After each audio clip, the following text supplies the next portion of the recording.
Assalamualaikum warahmatullahi wabarakatuh. Salam. Nami abdi Raka Prasetya. Abdi bade ngadongengkeun dongeng Sireum jeung Japati. Aya sireum rek nginum di sisi walungan. Keur ngaraya kahandap manehna sorti soledad. Soledad pluk ragrak kana cai hadena cai rada ngayembeung baloba dina mah dinya mah tapi keke bae ari ngojay ka sisi mah manehna teu bisaeun sireum gegoroan tulung ieu kuring rek tikarelep tulungan kebenaran aya Japati keur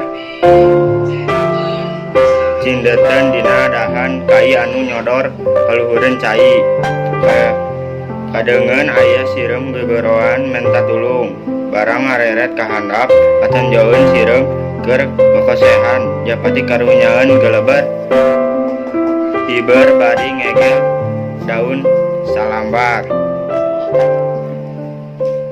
song diasongkeun daun teh kahareupeun sireum tuluy muntang kana daun sok digolerkeun kana taneuh sireum pohara nganuhunkeun ka Japati anu geus ngalepaskeun manehna dina bahaya.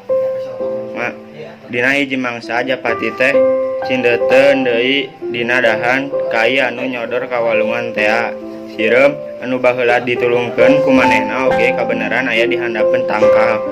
Harita di kajauhan aya paninggaran nyampeurkeun lempangna kateuyepan.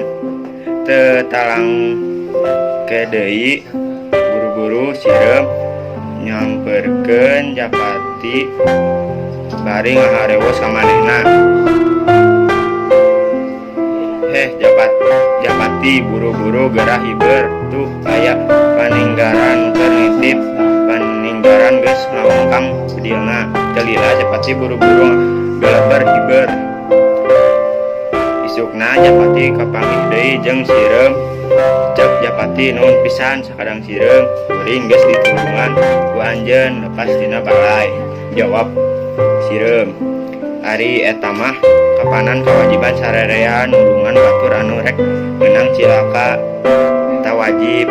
Komo ieu mah kuring ayeuna hirup keneh teh lantaran geus ditulungan ku sampean.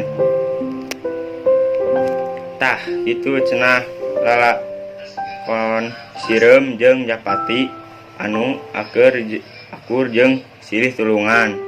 Abdi gaduh sindiran ieu sindiran itu lain nang layangan manu kelang puputeran hirup teh henteu sorangan kudu daek silih tulung. Sakitu wae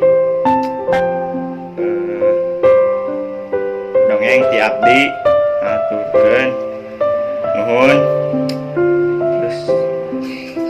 Assalamualaikum warahmatullahi wabarakatuh.